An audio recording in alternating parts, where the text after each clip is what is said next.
1905 পরাধীন ভারতের বুকে বিদ্রোহের আগুন জ্বালছে বাংলা। বাঙালি শিখে গেছে ব্রিটিশদের চোখে চোখ রেখে কথা বলতে, আঘাত ফিরিয়ে দিতে। ঠিক সেই সময় লর্ড কার্জন খেললেন তার শেষ চাল, বঙ্গভঙ্গ। ঠিক করা হলো বাংলা ভাগের তারিখ হবে 16ই অক্টোবর 1905। গর্জে উঠলেন রবীন্দ্রনাথ। বঙ্গভঙ্গের বিরুদ্ধে তিনি হাতিয়ার করলেন রাখি বন্ধনকে। ঐক্যের সুতোর বাঁধনে জাগালেন বাঙালির ভ্রাতৃত্ববোধ। তার ডাকে হাতের রাখি হয়ে উঠল প্রতিরোধের প্রতীক। কার্জনের বিভাজনের বিষ পুড়িয়ে গেল ঐক্যের বন্ধনে। আজ আবার বাংলার বাতাসে সেই বঙ্গভঙ্গের গন্ধ। শুধু কার্জনের জায়গায় সে মোদি সায়েরা।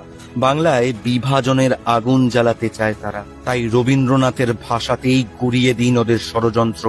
রাখির বন্ধনে গড়ে তুলুন বাংলার একতা, আর বুক চিতিয়ে বলুন জয়